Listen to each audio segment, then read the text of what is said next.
오늘 또 이렇게 우리 성도님들 주일날은 제가 뵙지도 못하고 이렇게 또 만나 뵈니까 반갑습니다. 저는 이제 부모님이 돌아가신 지 어떤 그 안 믿는 형님들이 있다 보니까 제사 문제 때문에 참 고민이 많았습니다. 어떤 그 가정 행사나 그러면은 일요일 날 하면은 저는 이 앞에 어떤 벌초라든가 뭐든 결혼식이라든가 전혀 참석을 안 하려고 딱 저는 못을 박았는데 참 그렇게 됐습니다. 우리 이제 성도님들이 알아야 될 부분은 정말 꼭 부득이하게 안 빠질 수는 없지만은 될 수 있으면 주일날은 어떤 약속도 안 하고 모이기를 주님 앞에 예배드리는 이것을 우선으로 드려지는 삶으로 가야 맞습니다. 근데 이게 사람이 한 번 빠지고 두 번 빠지면요, 딱 이 마귀 사단은 그거를 딱 꼬리를 뭅니다. 다음에 일요일날 빠졌잖냐. 그러니까 두 번, 세 번. 우리 모임이 다 마찬가지예요. 수요일이고 금요일이고 딱 내가 중심에 해야 돼요. 정말 내가 꼭 어떤 일이 있어도 예배는 참석해야 된다. 그런 마음을 가졌을 때만이 우리가 사단의 그 관계를 속지 않고 살아갈 수가 있습니다. 지금 이 순간에도 세상 사람들이 생각할 때는 그럴 거예요. 이 바쁜 세상에 뭐들어 수요일 날 가서 이렇게 예배를 듣고 말씀을 듣고 그러냐. 그냥 하루 정도 빠지고 또 그냥 집에서 편하게 그냥 유튜브나 들지 이렇게 생각할 수도 있을 거예요. 그러나 이 모든 시간들이 주님 앞에는 전부 다 기록이 된다는 사실을 알아야 돼요. 주님 앞에 우리가 모든 것이 주님 앞에 다 드러낸다고 했거든요. 그래서 주님께서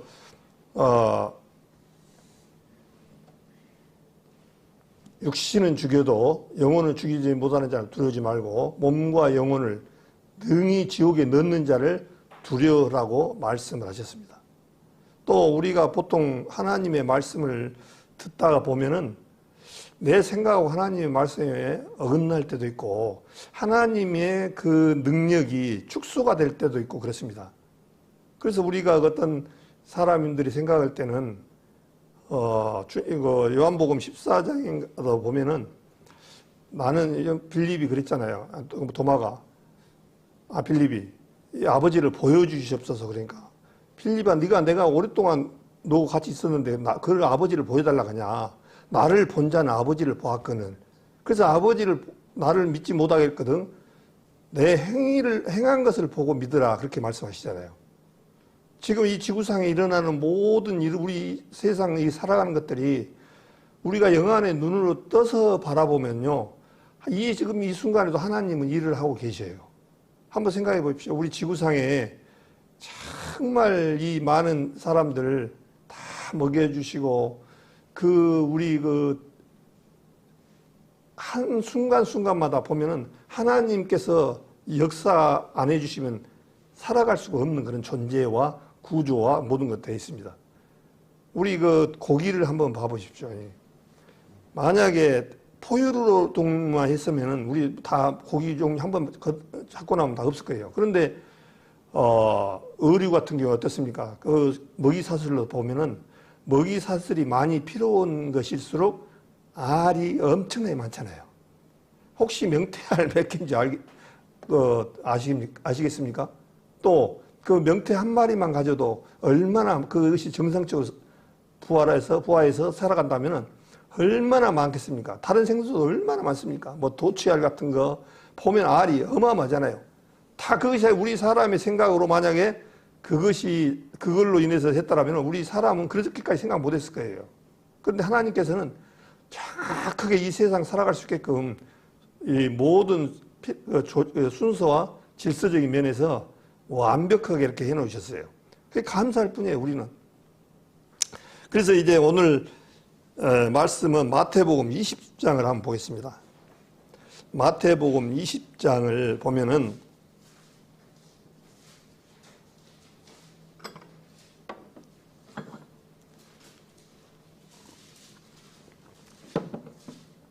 마태복음 20장 1절부터 제가 읽겠습니다. 포도원의 품꾼들이라는 제목을 쓰였습니다. 20장 1절에 보니까 천국은 마치 품꾼을 얻어 포도원에 들여보내려고 이른 아침에 나간 집 주인과 같으니 저가 하루에 한 데나리온씩 품꾼들과 약속하여 포도원에 들여보내고 제3시에 나가보니 장터에 놀고 서는 사람들이 또 있는지라. 저희에게 이르되 너희도 포도원에 들어가라. 내가 너희에게 상당하게 주리라 하니 저희가 가고 제6시와 제9시에 또 나가 그와 같이 하고 제11시에도 나가 보니 섰는 사람들이 또 있는지라. 가로되 너희는 어찌하여 종일토록 놀고 섰느냐. 가로되 우리를 품꾼으로 쓰는 이가 없음이니이다. 가로되 너희도 포도원에 들어가라 하니라. 저물매 포도원 주인이 청지기에게 이르되 품꾼들을 불러 나중 온 자로부터 시작하여 먼저 온 자까지 싹 쓸 줄 아니 제11시에 온 자들이 와서 한 데나리온씩 받거늘 먼저 온 자들이 와서 더 받을 줄 알았더니 저희도 한 데나리온씩 받은지라. 받은 후 집 주인을 원망하여 가로되 나중 온 이 사람들은 1시간만 일하였거늘 저희를 종일 수고와 더위를 견딘 우리와 같게 하였나이다. 주인이 그 중에 한 사람에게 대답하여 가로되 친구여 내가 네게 잘못한 것이 없노라. 네가 나와 한 데나리온의 약속을 하지 아니하였느냐. 내 것이나 가지고 가라. 나중 온 이 사람에게 너와 같이 주는 것은 내 뜻이니라. 내 것을 가지고 내 뜻대로 할 것이 아니냐. 내가 선함으로 네가 악하게 보느냐.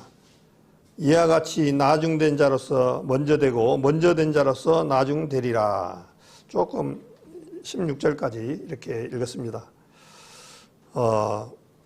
포도원에 들여보내려고 어떤 아침에 집 주인의 그 얘기를 지금 하고 있습니다. 근데 이 그냥 그 예화라고 생각한 것이 아니라 주님의 성품과 주님의 그 계획들이 예화 속에 다 들어있습니다. 예화를 주신 것은 쉽고 또 우리 사람들이 바로 이해를 해서 할 수 있게끔 예화를 통해서 주신 것은 하나의 그림자적으로 이렇게 보여주셨습니다.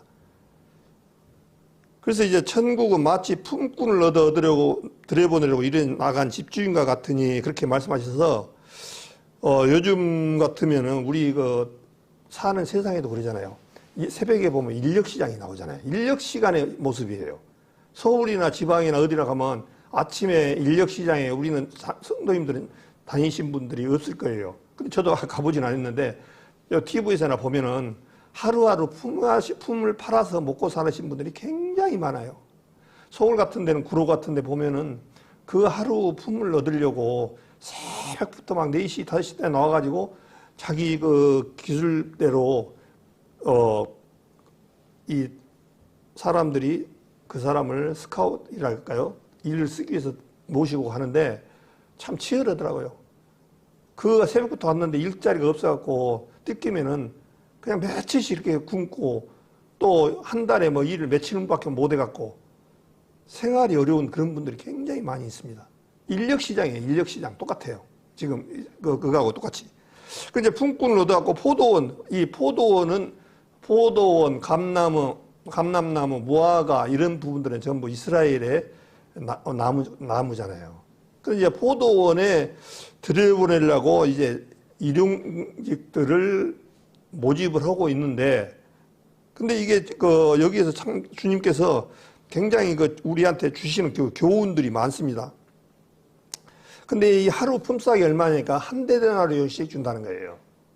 그러니까 그 당시 품삯이 한 데나리온이면 하루 품삯으로 우리로 지금 같으면 우리 지금 대한민국에는 품삯이 얼마인지 모르겠어요. 정확하게는 천차만별이겠지만 10만 원에서 한 15만 원 되겠죠. 그걸로 이제 우리나라는 그래도 품삯이 비싸는 것에 속합니다. 예, 잘 사는 나라일수록 품삯이 인건비가 올라가요. 못 사는 나라일수록 인건비가 낮아. 이렇게 되어 있습니다. 그래서 우리나라도 지금 인건비가 높다 보니까 외국인들이 이렇게 많이 들어와서 외국인들이 손을 빌리잖아요. 예, 웬만한 그 3대 직종은 일을 안 하려고 해요, 사람들이. 이제 먹고 살 만하니까. 그러니까 외국인들이 와서 대신 일해주면서 그 품삯을 받아서 우리나라를 이렇게 경제나 농업이나 이런 것을 이끌어갑니다. 다른 나라도 마찬가지로 못 살 때는 우리나라도 일본이나 미국 가서 그렇게 살았던 적이 있었습니다. 근데 지금 대한민국 그래도 먹고 살만하니까 그런 일이 참 너무나 감사한데 3대 6조는 아닌데 어쩔 수 없지만은 일자리가 없어서 지금 놀고 있는 부분들은 사실 없어요. 찾아보면 눈높이만 낮추면 다 있거든요. 근데 우리 사람들이 눈높이가 높아졌어. 예, 먹고 살만하니까. 그래서 한 데나리온씩 품꾼들과 약속하는데 포도원에 들여보내려고 그러는데 3절에 보니까 삼시에 나가보니 장터에 놀고 섰는 자가 있는지라. 여기서 3시라면은 우리나라로는 6시를 얘기합니다. 새벽 6시. 나가보니까 장터에 놀고 있어. 그러니까 빨리 와. 우리 포도원에 가면 한 데나리온 품삯을 줄게 나와. 그러니까 그 사람이 주인이 오라고 하니까 가서 일을 하는 거예요. 그렇게 하다가 또 모자라는 거예요, 사람이. 4절에 보니까 저희에게 이르되 너희도 포도원에 들어가라. 내가 너희에게 상당하게 주리라. 하니 저희가 가고 제6시는 우리나라 시간으로 12시입니다. 12시에 가니까 또 있는 거예요. 그 다음에 9시, 오후 3시에 나가니까 아직도 자리를 찾지 못하고 있는 거예요. 그러니까 얼른 오라. 그러니까 주인이 굉장히 좋은 사람이죠. 우리 대한민국 같은 건요, 예를 들어서 새벽 인력 시간에 아침 6시까지 딱 도착해야 된다. 안 오면 그냥 끝이에요. 회사도 마찬가지잖아요. 회사 지각 한 번 할 때마다 전부 체크가 돼갖고 지각 2-3개 하면 저 같은 경우도 회사 다닐 때 보면 심화서를 써야 되고 인사위원회에 올라가야 돼요. 결석 3개인가 하면 인사위원회에 올라가야 돼요. 엄격합니다. 시간 관계가. 근데 주님께서는 그냥 6시와 9시, 12시, 오후 3시까지도 사람들이 있는 거예요. 근데 그것을 주님이 이렇게 받아주시는 거예요. 그러면서 또 보니까 11시에 나가보니 섰는 사람들이 있느니라 그랬습니다. 11시는 오후 5시. 보통 6시 퇴근이니까 11시에 가가지고 5시에 가갖고 1시간 일하는 거예요. 근데 그 주인은 얼마나 좋은 사람이건 받아주는 거예요. 아, 그래도 와. 우리 지금 세상 같으면 어림도 없죠. 택도 없죠. 지각을 6시에까지 회사를 가야 되는 것 같으면은 6시 넘으면 지각이 30분 이상 되면은 그 룰이 있습니다. 몇 시까지 늦게 도착하면 반차를 깎는 식으로 이렇게 있어요. 그같이 엄격합니다. 그런데 11시에 나가보니까 섰는 사람들이 또 있는 줄 알아서 들어오란 거예요. 그래서 이제 11시가 5시라고 그랬죠. 5시에서 1시간 일하고 6시에 퇴근을 합니다. 이런 직장에 갔으면 얼마나 좋겠습니까? 1시간만 일하고 8시간 하루 일과를 준다면 얼마나 좋겠어요. 인건비를 준다고 하면. 그럴 사람이 없겠죠. 근데 지금 마태복음에서 주님은 지금 천국은 했고 품꾼을 얻어 포도원에 보내려고 하는 주인과 같다라고 하는데 이 주인은 굉장히 선한 주인이고 좋은 주인 같습니다. 7절에 보니까 가로되 너희는 어찌하여 종일토록 놀고 여기 섰느냐. 가로되 우리를 품꾼으로 쓰는 이가 없음이니라.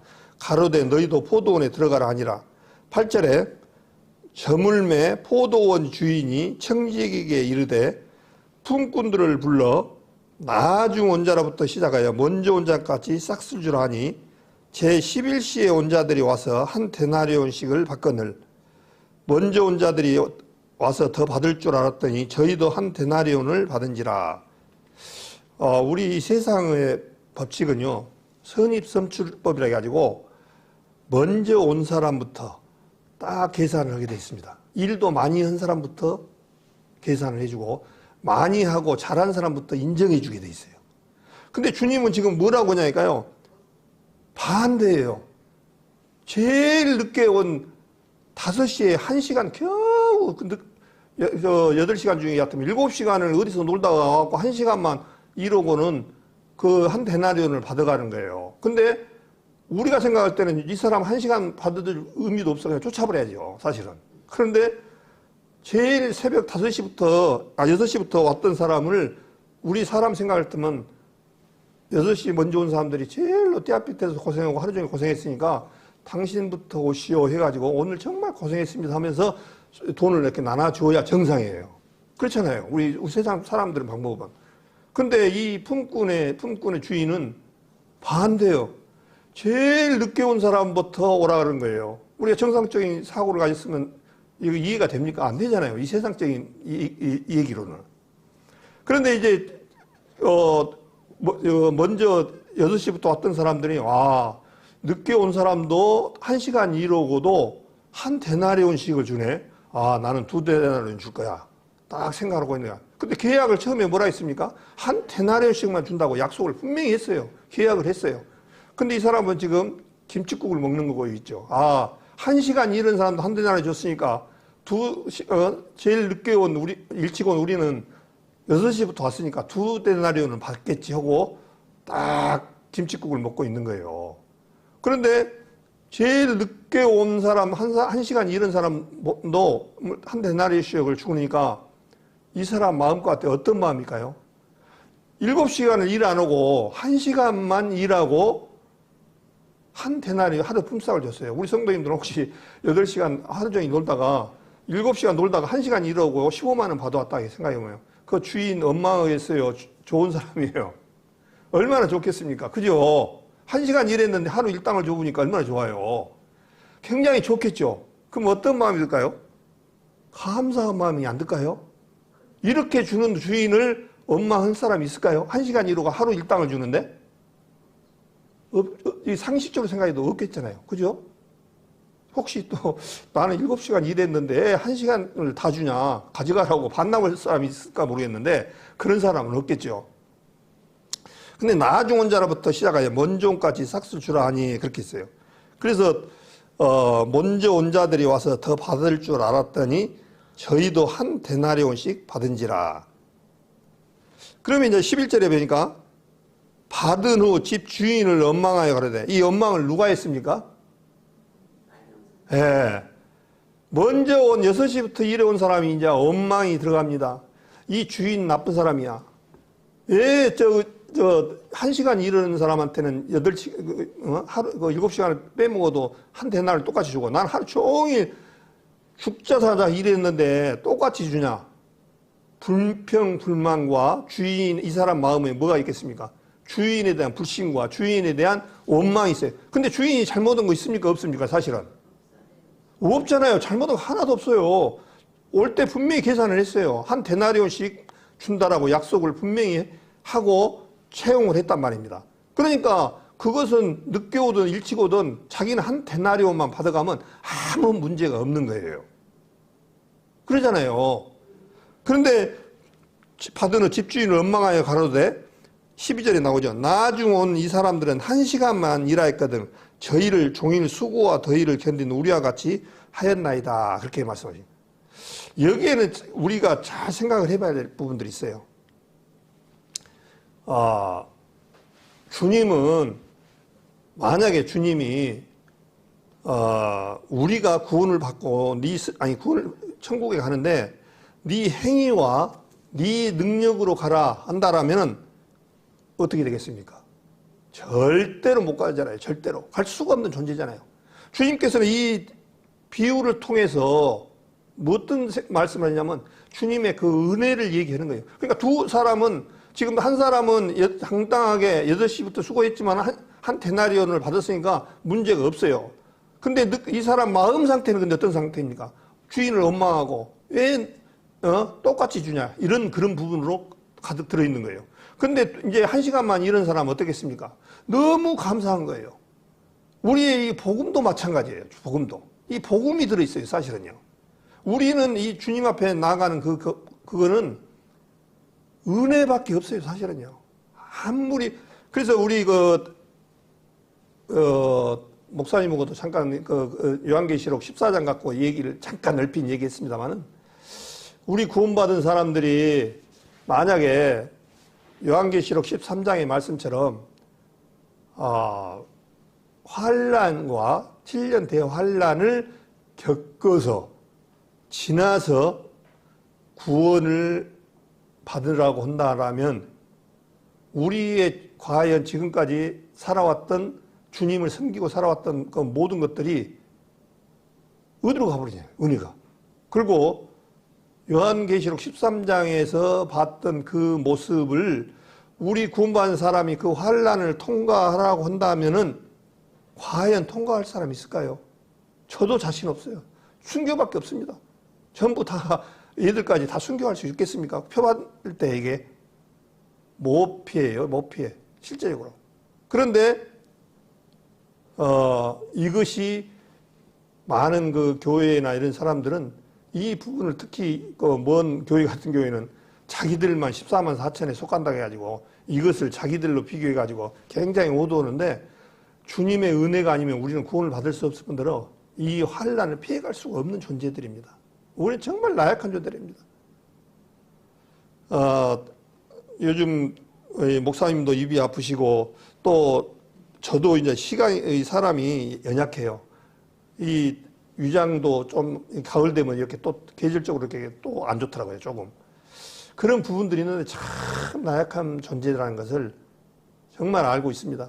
우리 성도님들도 마찬가지예요.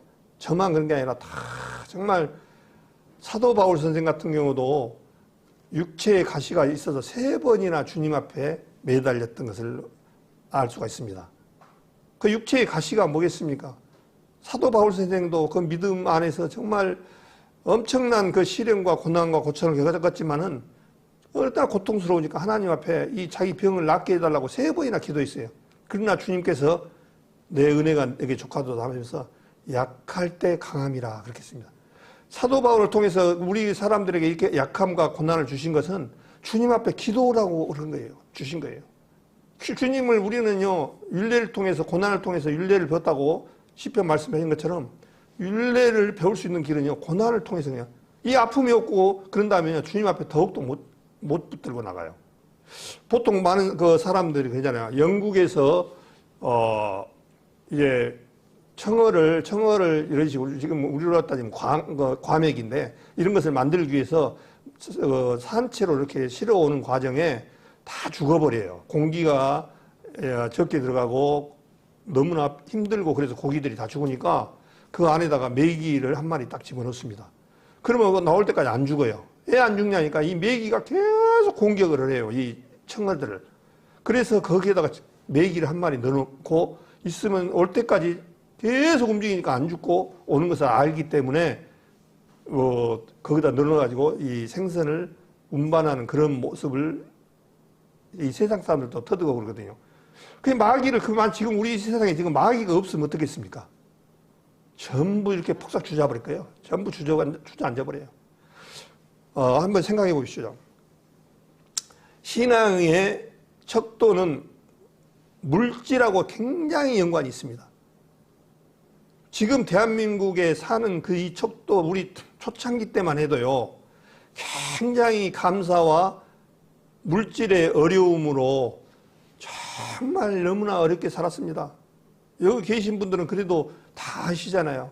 우리 지금 자동차 들어온 지 얼마나 됐습니까? 차가 있은 지 얼마 없었어요. 그 전에 우리 지금 어떻습니까? 그 아파트는 엘리베이터 쓰잖아요. 좀 있으면 엘리베이터에다가 집에 가면은 난방. 옛날 시골에서는 전부 산에서 긁어다가 불 떼고 그랬습니다. 저도 그렇게 해봤어요. 또 볏짚 떼고. 그 다음에 물 틀면 촥 나오죠. 따뜻한 물 착 쏟아지고. 우리 진짜 여기 어르신들은 알 거예요. 1년에 2번 목욕했어요. 추석 때하고 구정 때하고. 그 목욕하면은 이 때가 여기가 쭉 줄어가지고 한 번 빗겨갖고는 안 떠져요. 그러니까 한 2-3번 불 켜가지고 돌로 문대고 해야 새살이 나옵니다. 아마 경험이 있으신 분들은 많을 거예요. 저도 그랬어요. 쫙하며 갖고 다녔습니다. 여기 완전히. 그리고 머리에 이도 많고. 그때는 마음이 순수하고 정말 좋았습니다. 비록 못 먹고 살아도. 그때 유일하게 시골에 먹고 간식이 뭐였냐. 우리 학교 다닐 때 간식은요, 무 뽑아 먹고, 까지 하나씩 남고 훔쳐 먹고, 오이 하나씩 뜯어 먹고, 그게 간식이었어요. 근데 요즘 아이들, 아니면 우리들도 마찬가지지만, 피자를 돈 없어서 못 먹으신 분이 없고, 통닭, 피자, 너무나 먹을 것이 풍성하게 살잖아요. 한 발만 가면 자동차. 그러니까 이제 뭐가 시그냐니까요. 말씀에서 이제 이게 더욱더 가난해지다 보니까, 부어다 보니까 말씀이 등한히 여겨지는 거예요. 그러다 보니까 이 말씀이 얼마나 어려운지 몰라요. 갈수록. 또 마찬가지요. 구원받은 사람도 끝까지 내가 믿음을 지키겠다라고 자신할 수 없는 그런 시대에 왔습니다. 여기서 제가 누구라고 말을 못하지만 정말 열심히 살았던 정말 다른 사람도 신앙 안에서 탁탁 떨어져 나가는 것을 봐요. 들려요 또. 믿음 안에서 저분만큼은 절대 안 떨어져. 정말 크게 쓰여진 바 있어. 이런 사람도 세상의 사단의 그 유혹에 떨어져서 지금 잘 똑바로 가지 못한 분들이 굉장히 많습니다. 또 우리 주위에도 한번 가보십시오. 얼마나 많습니까? 여기 광명의 생명교회 저는 초창기 멤버는 사실 아닙니다. 참 이런 멤버는 그런 건 없지만 초창기 저도 포항에서 오니까 먼저 계신 분들이 여기 다 닦아놨어요. 저 위에 등대교회라고 거기서 비도 새고 밥 먹는데 막 화장실 옆에서 비도 새고 막 곰팡이도 피고 그런 속에서 생활하다가 지금 우리 생활은 어떻습니까? 그때는 여기 의자도 없었습니다. 다 방석이었습니다. 그런 속에서 살 때도 너무 좋았어요. 다 말씀 안에서 참석하려고 일요일 날 너무나 많은 사람들이 오고 이렇게 그 속에서도 했는데 지금은 이런 좋은 환경, 에어컨 빵빵 틀어줘. 좀 춥다 난리야. 덥다 난리야. 이 의자 이렇게 얼마나 좋습니까? 의자에 상당히 편합니다. 또 이 밑에 소강당에 가면은 에어컨 얼마나 잘 나오고 조건이 다 선풍기가 뭐 다 됐어요. 더 이상 이보다 더 좋을 수는 없습니다. 이제 그걸 아셔야 돼. 그러다 보니까 믿음 안에서 끝까지 달려가지 경주하지 못하고 중간에 탈퇴한 사람들이 상당히 지금 그 믿음 안에서 복음주의도 마찬가지예요. 그래서 사도 바울이 디모데후서처럼 내가 믿음을 지켰으니, 저는 이 말씀의 단어가 굉장히 뼛속 깊이 달려요. 믿음을 지켰으니. 왜 믿음을 지켰다 소리가 나올까요?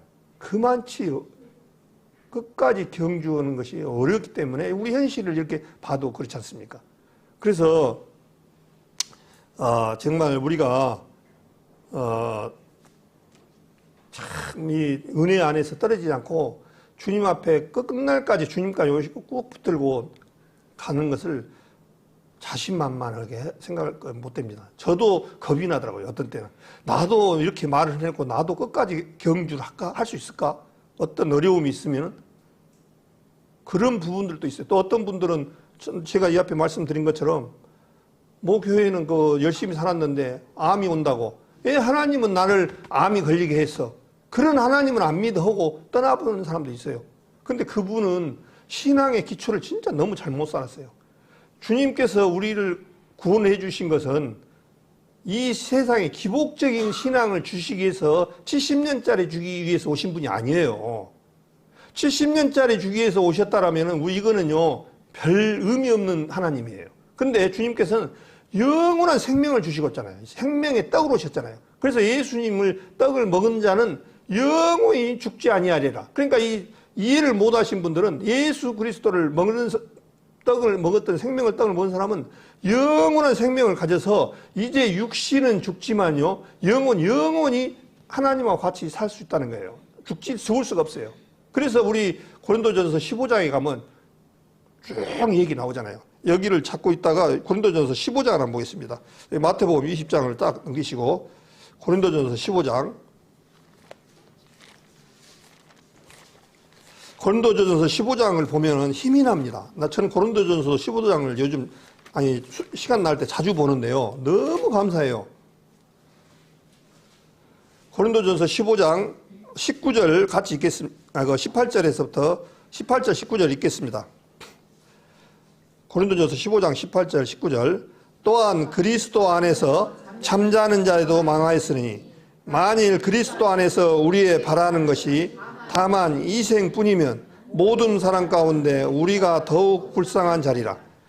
우리가 그리스도 안에서 우리가 바라는 것이 이 세상의 기복신앙이죠. 아들 잘 되고 남편 잘 되고 이 세상에 돈 잘 벌고 명예를 얻고 이것을 얻는다 하면 가장 불쌍한 자리야. 예, 이거는 영원한 것이 못 되지 않습니까? 그 이 생이 뿐이잖아요. 근데 주님께서 주시고 난 것은 영원한 생명을 주시려고 한 거예요. 예, 에덴 동산에서 생명을 잃어버렸던 사람들이에요. 생명을 잃어버려서 우리를 보고 주님께서는 이방인들을 멀리 있는 사람들이라고 했고 유대인들을 가까이 있다라고 표현을 했어요. 우리는 하나님으로부터 멀리 떨어져 있는 존재였어요. 그런데 예수 그리스도 안에 들어오니까 가까워졌다. 전에는 너희가 하나님하고 원수였으나 하나님하고 우리 원수였어요. 왜 원수였느냐? 마귀 우리 선조 아담이 범죄함으로 말미암아 우리도 같이 범죄함으로 하나님의 은혜 안에서 떨어져서 사단의 자녀가 됐기 때문에 멀리 떨어져 원수가 됐던 거예요. 근데 그 원수를 구해주시기 위해서 오셔서 우리는 지금의 그리스도 안으로 들어온 순간 뭐 어떤 일이 되니까 하나님의 합평 가운데서 하나님의 자녀와 건속이 되어진 그런 존재가 되었기 때문에 정말 우리는 너무나 감사해요. 너무나. 근데 이제 저도 이제 몇 번 말씀을 드리지만 우리 성도님들 알아야 될 것은, 우리 인생 문제에서 인생 숙제가 굉장히 몰랐잖아요. 저도 몰랐으니까요. 예, 우리 사람이 죽어야 되고 아파야 되고 그 다음에 어디로 가는가 이걸 몰랐잖아요. 전부 모르다 보니까 문제가 있어. 걱정이 돼. 죽음에 대해서 두려움이 생겨.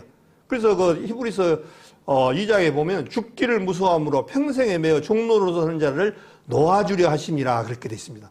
예, 우리가 두려울 것이 뭔지 알아요? 우리 본성 안에는 뭐가 들었냐니까요. 지옥에 간다는 그 본성이 있어요. 그러니까 주님 세상 사람들도 어때요? 뭐 싸우다가 하늘이 무섭지 않냐? 하늘이 무섭지 않냐? 그 얘기는 뭔 얘기예요? 하나님 있으니까 무섭지 않냐? 그 얘기예요. 우리 본내 바탕에 들어있다니까요. 그게. 그래서 우리 바라는 것이 이생뿐이면, 그러니까 우리 구원받은 성도님들이 조금 안 좋고 뭔 일 있고 그러면 하나님이 너희 하나님을 잘 믿는 데가 아프고 온다냐 이렇게 생각을 해요. 그런데 우리 사람은 한 번 죽는 것은 사람에게 정하시며 아담으로 말미암아 죄로 말미암아 물든 이 아담에 만들어진 이 육신은 죽어야 끝이 나는 것이 그런 모습이에요.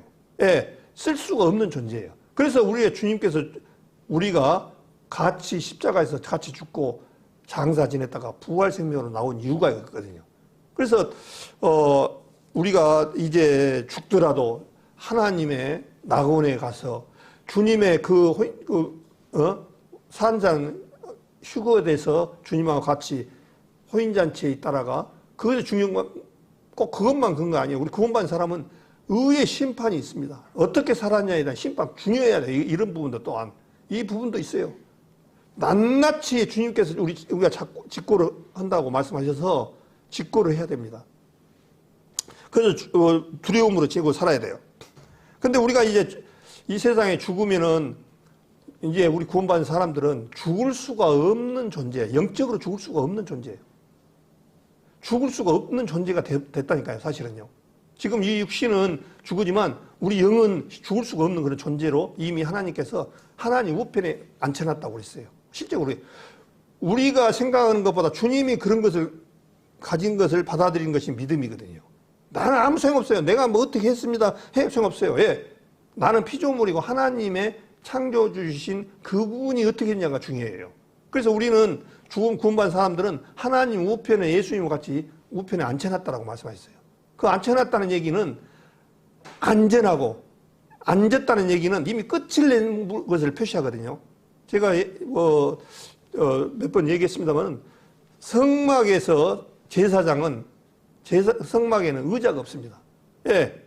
앉을 이유가 없어. 앉을 수가 없어. 예. 계속 그림자이기 때문에 반복적으로 소잡고 양잡고를 수없이 해야 돼. 수없이. 그렇기 때문에 의자를 갖고 서서 일하며 그렇게 돼 있어. 서서.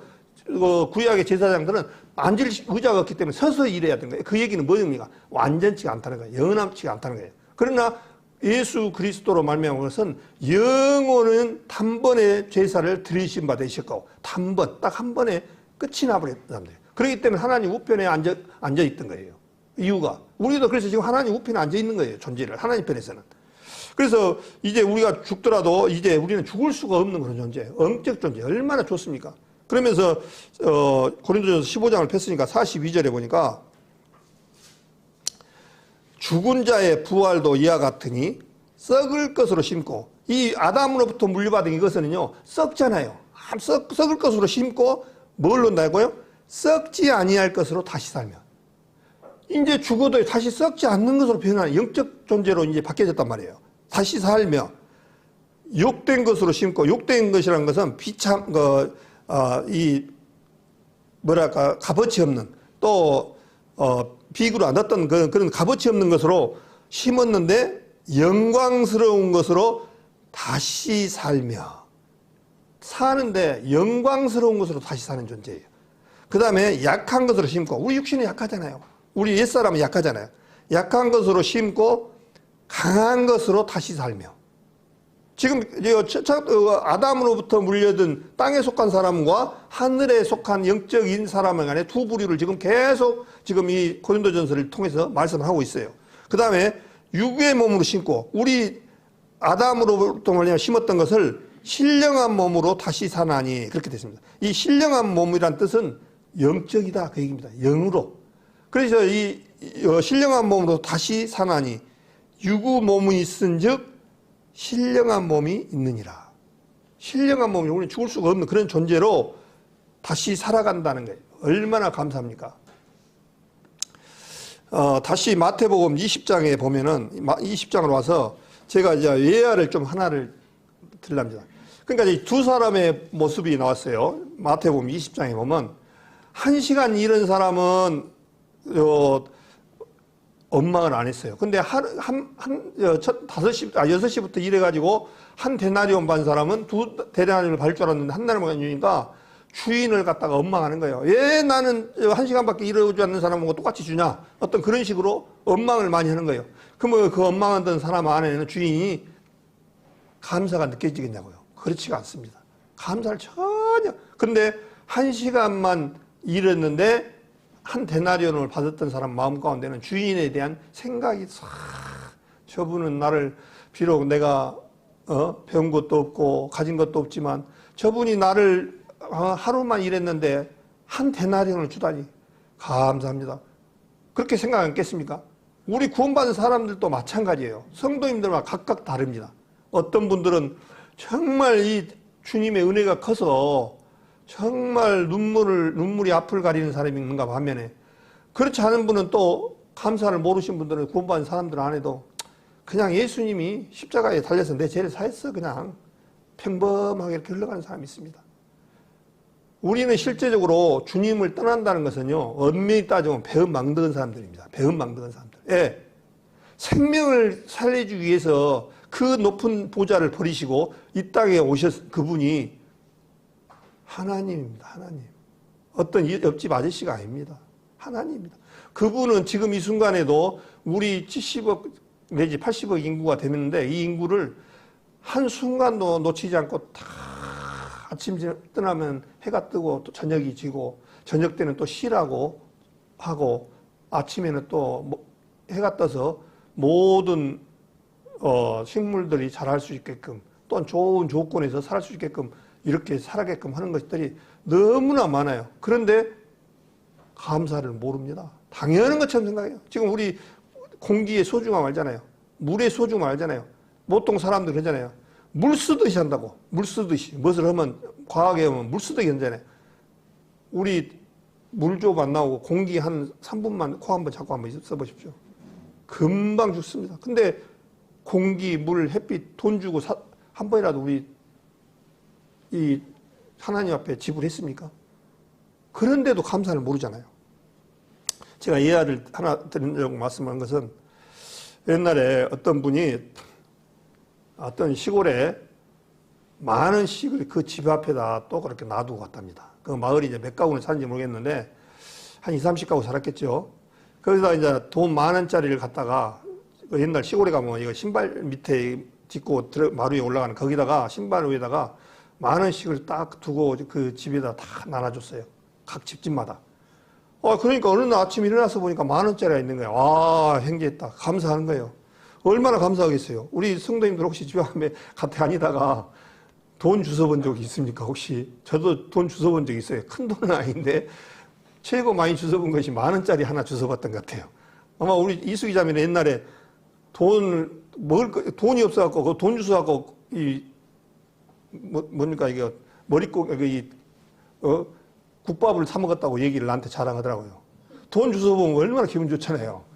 그래 10,000원짜리씩 이렇게 다 이 집에서 주고 저 집에 오니까 동네 사람들이 와 아침에 일어나 보니까 10,000원짜리 있는 거예요. 감사해. 너무 감사한 거예요.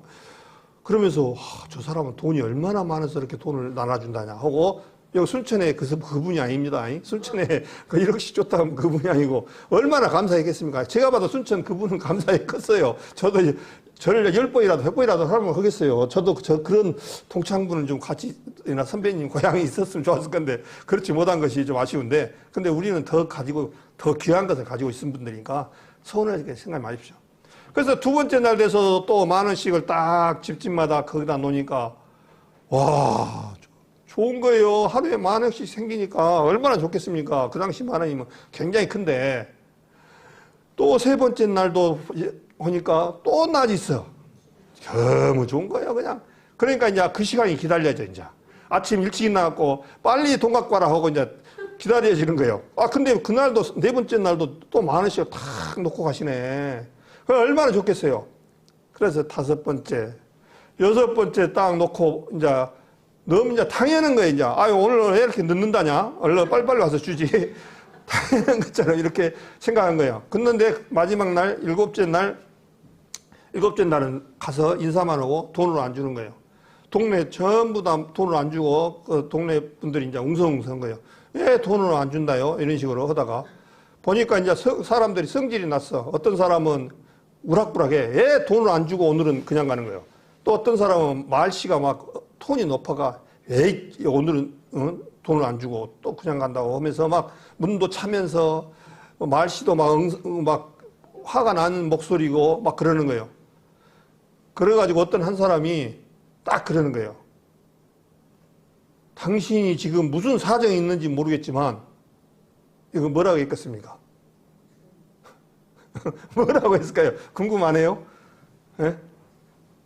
궁금하죠? 예. 뭐라고 했냐면 당신이 오늘은 무슨 사연이 있는지 모르지만 왜 내 돈 안 주냐? 왜 내 돈 안 주고 오늘 그냥 가냐 이거요. 예? 정상이에요, 비정상이에요? 예. 우리 사람은 그래요, 똑같아요. 당연히 줄 줄 알고. 근데 이 실제적으로 10,000원만 줬어도 감사해. 안 줬으면 그만하고 그렇게 해야 되는데 일곱째 날에 가서 그냥 왜 내 돈 안 주고 가냐 이거예요. 그 다음에 예?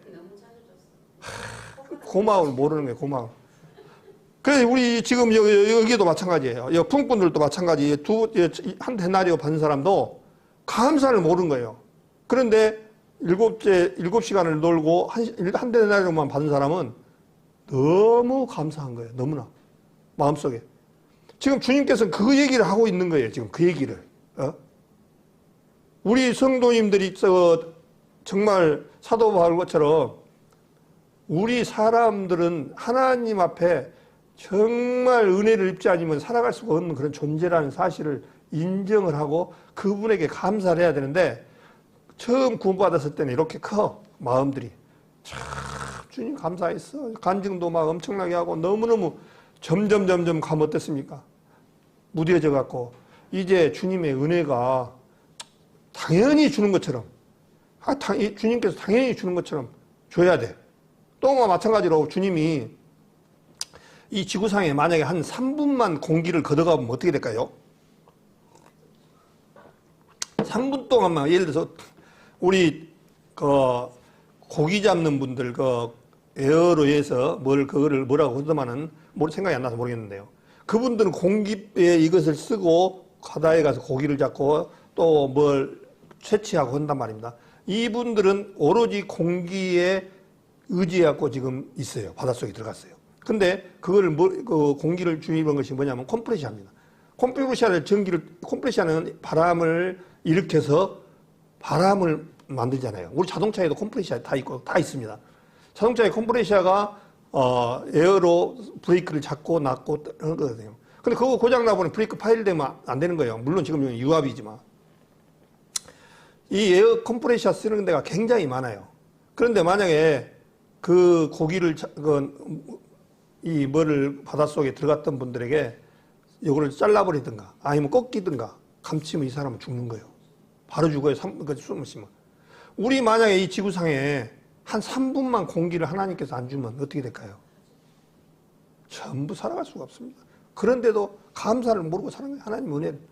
더욱이 그러면 이제 세상 사람들은 모르는 사람이니까 그런다 치더라도 우리 구원받은 사람들은 정말 배은망덕한 일이 있으면 안 된다는 얘기예요. 이 세상에 살아간 사람들도 마찬가지고 우리 구원받은 사람도 정말 하나님의 은혜를 알면 알수록 주님의 은혜가 너무나 커요. 우리 에베소서 2장 8절에 말씀에 그랬잖아요. 너희가 그 은혜를 인하여 믿음으로 말미암아 구원을 얻었나니 이것은 사람이 난 것이 하나님의 은혜라고 그랬습니다. 하나님 은혜예요. 우리 또 마태복음 폈으니까요. 19장에 보면 부자의 얘기가 나와요. 재물이 많은 청년에 대해서. 그 옆에 16절에 보니까 어떤 사람이 와가지고 예수님한테 와갖고 선생님, 내가 뭔 일을 해야, 선한 일을 해야 영원한 생명을 얻을 수 있습니까? 라고 예수님한테 지금 따지는 거예요. 근데 그런 거 뭐라니까? 예수께서 가라사대 어찌하여 선한 일을 내게 묻느냐? 선한 이는 한 분이시니라. 네가 생명에 들어가려면 계명들을 지키라. 지금 이 청년의 마음을 주님은 벌써 딱 보면 알아요. 이 사람이 무엇 때문에 나한테 와서 얘기하는가? 자기 의롭다라고 지금 자기는 모든 것을 계명을 지키고 율법을 지키고 모든 것을 다 했다라고 얘기를 하고 지금 자랑하러 온 거예요. 그런데 얼마나 어리석습니까? 예? 그러니까 이제 뭐라 하니까 지키라고 하니까 18절에 가로되 어느 계명이니까 예수께서 가라사대 살인하지 말라, 간음하지 말라, 도둑질하지 말라, 거짓 증거하지 말라, 내 부모를 공경하라, 내 이웃을 내 몸과 같이 사랑하라 하신 것이니라. 근데 이렇게 예수님이 말하니까 뭐라고 그래요? 그 청년이 가로되 이 모든 것을 내가 지켰사오니 아직도 무엇이 부족하니까 예수님한테 데꼬는 거예요. 근데 지금 이 사람이 말하는 대로 살인하지 말라, 간음하지 말라 이 말씀을 다 지켰을까요? 예, 우리 전도 집회 때 알잖아요. 형제를 미워하는 자마다 살인한다고 그랬고 또 음욕을 품는 자마다 간음했다라고 하나님 말씀하셨어요. 마음에서 이루어진 것이 밖으로 내출이 되느냐 안 되느냐 그 차이예요. 지금 현재 우리의 살아가는 것은 내가 음란하고 악한 마음을 먹었더라도 상대방에서는 몰라요. 그거 죄가 안 돼요. 그러잖아요. 근데 이것이 파출돼서 문제가 이렇게 어떤 문제가 되면 그것이 죄예요. 우리 세상 법의 죄는. 어떤 것이 마음에서 일어나서 작용이 돼서 나타난 결과가 교도소에 가냐 안 가냐 그 차이예요. 근데 주님은 외모를 보는 것이 아니라 우리 중심을 보시는 분이에요. 근데 이 청년이 나는 무엇을 해야 영생을 얻으리까라고 얘기하니까 이 얘기를 하는 거예요. 그러니까 이 예수님께서 그것을 알고는 뭐라 했습니까? 이 청년이 약점이 하나 있는 것을 아니까 돈이 많아. 그러니까 네 돈을 재물을 다 가난한 사람들한테 주고 나를 쫓으라고 하니까 돈이 아까워서 못 쫓아가는 거예요. 그런 것처럼 우리 구원받은 우리 사람들도 마찬가지고 정말 배은망덕한 그런 일들이 벌어져서는 안 되겠다 그런 생각을 해봅니다. 그래서 우리 주님 앞에는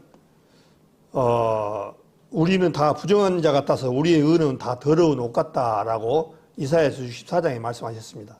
또 우리 자체로는 주님의 은혜를 입지 않고는 살아갈 수가 없는 거예요. 예레미야 17장 9절에 보면 만물보다 거짓되고 심히 부패한 것은 우리 마음이요 이를 알려면 나는 폐부를 시험하고 우리 심장을 살핀다고 말씀하셨어요.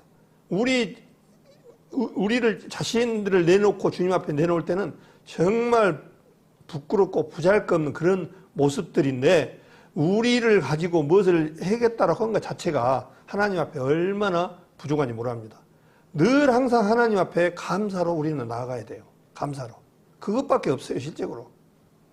그래서 우리 주님 앞에 늘 항상 주님 앞에 매달리고 주님을 더 가까이 하고 주님을 더 아뢰고 그렇게 살아가는 삶이 되어야 돼요. 고린도 후서 4장인가를 한번 보겠습니다. 고린도 후서 4장에 보면은 이 말씀이 있어요. 고린도 후서 4장. 고린도 후서 4장 10절을 제가 읽겠습니다. 우리가 항상 예수 죽인 것을 몸에 짊어짐은 예수의 생명도 우리 몸에 나타나게 하려 함이라. 우리 산자가 항상 예수를 위하여 죽음에 넘기움은 예수의 생명이 또한 우리 죽을 육체에 나타나게 하려 함이니라. 너무나 유명한 말이에요. 이 말 사실은. 주님께서 우리를 통해서는 우리 열매는, 우리 아담의 열매는 나쁜 열매밖에 맺을 수 없는 정죄예요. 그렇기 때문에 주님께서 잘라서 접붙임이 됐다라고 말씀을 로마서에 말씀하셔서 우리 옛사람은 십자가에서 처리되어지고 같이 죽고 장사 지내서 부활 생명으로 나올 때 같이 부활 생명으로 나온 존재라는 것을 첫째 인정을 하고 이제 우리 삶이 어떤 삶이 되야 되느냐? 새로운 생명의 삶으로 우리는 살아가야 돼요. 그 생명으로 살아가야 돼요. 그러면 내 생명은 우리 옛사람은요. 주님 오시는 날까지 나를 비참하게 하고 만들고 끝없이 달라들어요. 있어요. 그래서 뭐라고 하냐니까 주님께서 여기서 그 얘기예요. 11절에 우리 산자가 이 산자라는 것은 이 육신을 걷고 날아가는 그 산자가 아닙니다. 영적 산자를 말합니다. 지금 실제로. 그러니까 성경 안에서 산자를 육신이 살아가지고 걸어가는 것과 죽었던 영이 사는 거하고 이 구분을 잘 하셔야 돼요. 성경을 볼 때. 이 구호 공부를 잘해야 사실 이 성경을 더 잘 풀 수가 있어요. 그래서 우리 산자가 항상 뭐라냐니까 예수를 위하여 죽음에 넘겨줘야. 죽음에 넘겨줘야 되면 우리 옛사람이 수없이 나와요. 때로는 형제 자매를 미워하고 또 시기하고 질투하고 이런 부분들이야. 그럴 때마다 뭐냐? 십자가에 넘겨주라는 거예요. 아, 나는 죽은 존재야. 내가 나오면 안 돼. 그리스도가 나와야 돼. 그렇게 되어졌을 때 주님께서 오리를 가자고 하면 심리를 하고 옷을 달라고 하면 겉옷을 달라고 하면 속옷 달라고 하면 겉옷까지 줄 수 있는 그런 믿음이 되거든요. 그래서 우리 신앙 안에서 이 몇 번 말씀을 드리지만 성령을 쫓아 행하라 하는 말씀이 뭐냐면 성령을 쫓아가는 삶에는 내 삶이 아니라 성령께서 나를 이끌어 가시는 그런 삶의 의미거든요. 그러니까 우리 옛사람의 성품을 벗어버리고 새 사람을 입으라 에베소서 말씀이 그 말씀이거든요. 우리 옛사람의 성품은 나오는 것은 아담의 열매만 맺어지는 거예요. 그렇지만 이제 우리 죽은다가 부활 생명으로 나온 생명은 정말로 거기에는 예수님의 생명만, 열매만, 좋은 열매만 맺게 되어 있습니다. 왜? 아담의 모습으로 태어난 우리 인생들은 주님이 너무 잘 알아요. 너무나 잘 알아요. 너무나. 그렇기 때문에 주님께서 같이 연합해서 잘라 죽여버리고 장사 지내버리고 부활 생명으로 나오게끔 했던 거예요. 그래서 우리 주님 앞에 나아가는 그 길은 정말 나를 부인하고 죽이는 그런 모습들이 굉장히 필요하다. 그런 생각을 이 성경 말씀 안에서 수없이 말씀을 하고 있습니다. 로마서에 보면 4장의 4절에 보면 일하는 자에게는 그 싹스를 은혜로 여기지 아니하겠니와 빚으로 여기거니와 일을 아니한다 할지라도 의롭다 하는 자에게는 일을 믿는 자에게는 믿음을 의로 여기신다라고 로마서 4장 말씀이 그렇게 말씀이 되셨습니다. 주님 우리는 정말 주님 앞에 나아갈 수가 없는 그런 존재였는데 주님의 은혜로 말미암아 정말 은혜로 살아간 사람들이에요. 그래서 우리 아까 말한 대로 시편 104편을 한번 볼까요? 시편 104편에 보면 주님께서 하시고 살아가시는 이 모든 부분들을 굉장히 말씀을 이 시편 104편을 보면은 주님이 하신 일이 얼마나 많은지 모릅니다. 이것을 전부로 다 읽을 수는 없고 시편 104편에 보니까 10절부터 제가 읽겠습니다. 여호와께서 샘으로 골짜기에서 솟아나게 하시고 산 사이에 흐르게 하사 들을 각 짐승에게 마시우니 들나귀들도 해가라며 공중의 새들이 그 가에서 깃들이며 나무 가지 사이에서 소리를 반한돈다. 저가 그 누각에서 산에 물을 주시니 주의 행사의 결과가 땅에 풍족하도다. 저가 가축을 위한 풀과 사람의 소용을 위한 채소를 자라게 하시며 땅에서 식물이 나게 하시고 여기 지금 보시다시피 여호와께서 샘으로 골짜기에서 솟아나게 하시고 우리 이거 비 오는 날 어땠습니까? 그 비를 많은 것을 다 주님께서 바위에서 습수를 해놨다가 비로 오니까 흘러보내잖아요. 계곡에. 그래서 지금까지도 비가 온 지 상당히 됐는데도 계속 흘러가는 거예요. 그거 누가 하냐니까 주님이 하시는 거예요. 주님이. 우리 그냥 그 뭐 하이가 그냥 한 게 아니라 하나님이 그 원리를 그렇게 하셔서 지금 골짜기에 한단 말입니다. 그러면서 그 흐르는 물을 넣어야 하니까 11절에 보니까 들을 각 짐승에게 마시오니 들의 짐승들이나 모든 것들이 다 거기 가서 물을 마시잖아요. 들나귀들도 해결하며 공중의 새들이 그 가에서 깃들이며 공중의 새들도 그 가에서 깃들이는 거나 물을 먹기 위하고 또 나무가 물을 풍성하게 물이 흘러내린 데에 이 어떻습니까? 나무가 풍성히 자라니까 그 가지에 깃을 들여서 새들이 안식하처는 그야말로 쉴 수 있는 그런 게 하신다는 거예요. 그러면서 저가 그 누각에서 산에 물을 주시니 주의 행사의 결과가 땅에 풍족한도다. 주님께서 산에 물을 우리 혹시 그 중국의 장각에 혹시 갔다 오신 분들은 이제 아시겠지만 그 꼭대기에 물을 누가 줬을까요? 사람이 올라가서 주전자를 줬을까요? 그런데 얼마나 푸릇푸릇하면 지리산이 어디고 산에 비 한 번 오고 나면 어떻습니까? 질소비를 얼마나 잘 줬는지 그냥 푸릇푸릇합니다. 비에 오면 정말 너무나 그래서 주님이 하신 거예요.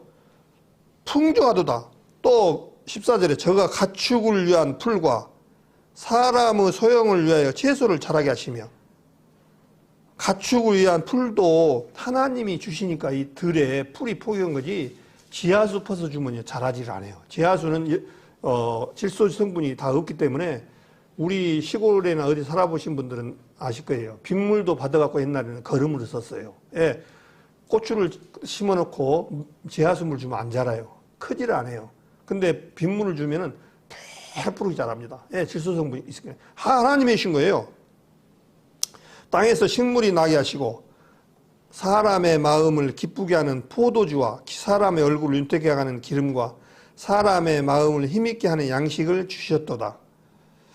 17절에 새들이 그 속에 깃들이며 학은 잣나무로 집을 삼는도다. 높은 산들은 산양을 위하여 바위는 너구리의 피난처로다. 여호와께서 달로 절기를 정하시며 해는 지는 것을 알도다. 우리 주님께서는 달로 절기를 정해놨다라고 말씀하셨습니다. 그래서 이 절기가 엄청 정확합니다. 전도 집회 때 저것도 절기를 말씀을 좀 드렸습니다만은 이렇게 더워도 아침 저녁으로 이제 가을이 오니까 다 선선한 부분이 있어요. 아무리 더워도 그 절기를 피하지를 않아요. 주님께서 다 그렇게 계획을 해놓고 하셨기 때문에 달로 절기를 정하시며 해는 그 지는 것을 알도다. 그러면서 주께서 흑암을 지어 밤이 되게 하시니 살림의 모든 짐승이 기어나오나이다. 야행성 동물은 밤이 되어야 기어나와서 먹을 것을 사냥을 하고 논단 말입니다. 야행성은 낮에는 못 돌아다니고 굴 속에나 있고 그랬잖아요. 젊은 사자가 그 잡을 것을 쫓아 부르짖으며 그 식물을 하나님께 구하다가 해가 돋으면 물러가서 구렬에 눕고 사람은 나와서 노동하며 저녁까지 수고하는도다. 이제 해가 뜨면 어떻습니까? 사람은 나와서 노동을 해야 먹고 살잖아요. 근데 저녁까지 수고하는도다. 24절에 같이 한 목소리로 읽겠습니다. 여호와여 주의 하신 일이 어찌 그리 많은지요. 주께서 지혜로 저희를 다 지으셨으니 주의 부요가 땅에 가득하니이다. 땅의 부요가 주님께서 창조해 주신 모든 것들이 땅에 가득하다는 거예요. 우리 땅에 봐보십시오. 얼마나 가득합니까? 부족한 것이 없잖아요. 우리 남사밭에 가면은 고추, 고추, 오이, 가지, 호박 전국적으로 다 널려 있잖아요. 얼마나 많습니까? 그거 다 자기 능력으로 난 게 우리 사람의 능력입니까? 다 하나님이 주셨으니까 그렇게 다 해와 달과 공기와 모든 것을 온도를 맞춰서 너무 주님께서 또 실수를 해서 한 게 아니라 너무 우리 사람들이 인생들이 교만해지면 하나님께서는 또 징계를 주셔서 장마도 줘버리고 때로는 어려움을 주시기도 하시잖아요. 그러나 보편적으로 보면 하나님께서 다 때를 따라서 주셨습니다. 그러면서 25절에 보니까 저기 크고 넓은 바다가 있고 그 속에 동물 곧 대소생물이 무수하니이다. 선척이 거기 다니며 주의 지으신 악어가 그 속에서 노나이다. 이것들이 다 주께서 때를 따라 식물 주시기를 바라나이다. 이 바닷속에 있는 모든 것들도 다 동물들이 의류들이 주님께서 먹을 것을 주기를 기다린다는 거예요. 이 물고기도요. 옛날에는 이제 어항을 이렇게 키우다 보면요. 그 시간에 물고기, 금붕어들 물을 주면요. 딱 그 시간 되면요. 기다리고 있어요. 물고기도. 호다마태 그 바다에 보면 지금은 기르는 양식을 하잖아요. 시간을 주면 고기들이 딱 알아요. 그 몇 시에 온다는 것을. 그럼 거기에 먹을 것을 받아 먹으려고 다 기다리고 있습니다. 또 우리 고양이 키워보신 분들 어떻습니까? 밥 달라고 노상 주인한테 따라다니면서 야옹야옹 하잖아요. 딱 그 시간 되면 밥 주기를 기다리는 거예요. 우리 그런 것처럼 이런 어류들, 고기들도 때를 따르면 그렇게 주님 앞에 주기를 바란다는 거예요. 얼마나 이 모든 것들이 다 하나님 아니면은 살아갈 수가 없는 그런 모든 것들이 창조주 아니면 안 된다는 것을 너무나 알잖아요. 예, 사도행전 14장 한 장만 보고 마치겠습니다. 사도행전 14장에 보니까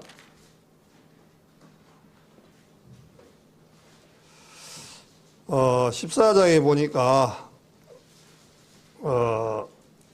누스드라에서 일어났던 일인데 이제 안진뱅이를 바울이 고치니까 사도 바울을 신이 하늘에서 내려왔다 해가지고 바나바는 스스라하고 바울은 그 중에 말하는 자므로 험해라 하더라. 그러니까 신이 이 안진뱅이를 일으키고 그러니까 신이라는 걸로 이렇게 그 사람들 받아들인 거예요.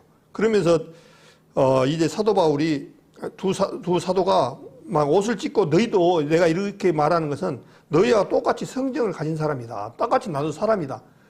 너희도 이런 것을 하지 말라고 내가 너희들을 위한테 복음을 전하러 왔다. 그 얘기예요. 그러면서 15절에 보니까부터 그 말씀이 그렇게 되어 있습니다. 가로되 여러분이여 어찌하여 이러한 일을 하느냐. 우리도 너희와 같은 성정을 가진 사람이라. 성정을 가진 사람이면 타고난 본성이 똑같다. 그 얘기입니다. 가진 사람이라 너희에게 복음을 전하는 것은 이 헛된 일을 버리고 천지와 바다와 그 가운데 만일을 지으시고 살아계신 하나님께로 돌아오라 함이라. 그러니까 이 세상 사람들은 전부 다 하나님께로 돌아온 자가 아니고 떠난 자들이고 돌아오지 못하고 있어요. 그래서 돌아오라는 거 우리 전도집회 때 돌아와 그러잖아요. 찬송가도 있잖아요. 돌아오라고. 예, 자기 아버지 하나님을 떠난 백성들이 이 세상 사람들이. 그래서 여기 계신 분들은 돌아오신 분들이에요. 돌아온 자. 부름을 받아서 돌아온 자란 말입니다. 그러니까 아버지께서는 지금도 하나님께서는 탕자 누가복음 15장에서 탕자의 비유처럼 주님께서 탕자처럼 찾고 계시는 거예요. 찾고. 돌아오라고. 지금 그래서 너희들도 이 세상 사람들은 모두가 다 누구한테 돌아와야 되니까 사단한테 떠나서 이제는 하나님의 품으로 돌아와야 돼. 전부 돌아와야 돼. 그런데 사단이 꽉 쥐고 있습니다. 아주 고개를 엄청나게 껴갖고 안 놔줘. 전부. 우리 그 대표적인 케이스로 출애굽기에 보면 이스라엘 백성들이 출애굽을 하는데 바로 놔주던가요? 안 놔주던가요? 안 놔줍니다. 절대로. 처음에는 어땠습니까? 3일길 가서 제사 지내러 온다니까 애기들을 놔두고 가라. 짐승들을 놔두고 가서 제사라. 애기들을 놔두러 가라. 계속 안 놔줍니다. 그러다가 결국에는 장자를 죽이니까 놔주잖아요. 장자를. 근데 장자를 죽이고 나서 그걸 끝났습니까? 따라오잖아요. 어디까지 따라옵니까? 홍해앞까지 따라오잖아요. 끝까지 쫓아오잖아요. 끝까지 바로가. 그것이 사단을 의미합니다. 이 세상 사단은요. 끝까지 안 놔줘요. 끝까지. 그래서 출애굽기 그 내용이 영적으로 보면은 우리 인생의 모습을 사단이 죽여가는 모습이에요. 사실은요. 한번 그 출애굽기 내용을 다시 심도 있게 한번 읽어보십시오. 안 놔줍니다. 조건이 굉장히 많아요. 계속 10가지 제한까지 해더라도 안 놔줘요. 안 놔줘. 결국에는 장자 자기들 죽이고도 끝까지 홍해 앞바까지 따라와서 결국은 장사 지낸 다음에서 끝을 맺는데 이 마귀 사단은 어마어마하게 끝까지 안 놔줍니다. 우리 이 세상 사람도 마찬가지예요. 구원받은 사람이. 그래서 이 세상 사람들 구원받기 어려운 거예요. 사단이 안 놔주니까. 또 사단이 안 놔주는 이유는 세상 것으로 보여주거든요. 보암직하고 먹음직하고 참 이 세상에 보암직은 보고 세상에도 좋은 곳이 많습니다. 세상에 에덴 동산처럼 정말 세상에 잘해놓은 데가 많아요. 저는 이제 해외를 어느 정도 가봤지만 카나다나 이런 데 갔다 오신 분들 말 들어보면 정말 보기 좋대요. 너무 아름다운 데가 지구상에 많다는 거예요.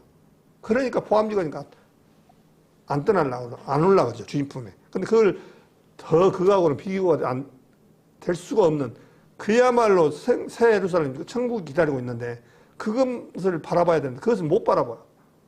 그래서 이 세상 사람들 가운데 참 여러 가지 조건들을 내세우죠. 그러니까 조금만 눈을 뜨면 되는데, 눈과 귀를 가려져서 보지를 못하고 그런 거예요. 그러면서 주님께서 돌아오라 함이라. 16절에 하나님이 지나간 세대에는 모든 족속으로 자기의 길들을 다니게 묵인하셨으나 그러나 자기를 증거하지 아니하신 것이 아니니 곧 너희에게 하늘로서 비를 내리시며 결실기를 주시는 선한 일을 하사 음식과 기쁨으로 너희 마음에 만족해 하셨느니라 하고 이렇게 말하여 겨우 무리를 말려 자기들에게 제사를 못하게 하니라. 우리 사람들이 종교성이 있어갖고 뭐 좀 이상한 거 보면 제사를 지내라고 안전뱅이를 이렇게 세워버렸으니 신이다라고 생각 안 하겠습니까? 그러니까 바나바하고 사울한테 제사를 지내려고 신이다라고 이 올림피스에 나오는 12신의 하나라고 사도 바울을 그렇게 제사를 지내려고 하는 그런 모습을 봤습니다. 근데 성밖 신당에 제사인 소하관들을 가지고 와서 제사를 지낼 정도로 우리 사람들은 그렇게 좀 뭔가 섬기려고 하는 것들이 있어요. 영혼을 사모하는 마음을 주셨다고 그러잖아요. 우리 마음 가운데. 근데 그 영혼을 사모하는 마음을 주님을 섬기라고 줬는데 사단이 그 자리를 딱 차지해버린 거니까 지금까지 속고 살아가는 거죠. 그래서 오늘 제가 말씀드린 것은 마태복음 20장을 말씀보면서 우리는 은혜 아니면 살아갈 수 없는 그런 존재들입니다. 그 은혜가 정말 1만 달란트 빚진 자 그 얘기가 나오잖아요, 성경에. 우리는 1만 달란트 빚진 자들입니다. 이 1만 달란트 빚진 자는 계산은 어떻게 보면 천문학적으로 계산할 수 없는 그런 모습. 뭐 어떤 사람은 26조라고 계산을 한다고 뭐 하시고 그러신 분도 있는데 그것이 우리가 갚을 수가 없는 그런 존재의 빚을 우리가 졌어요. 그런 사람들이에요. 그런데 은혜를 떠나버리면 안 되겠잖아요. 너무나.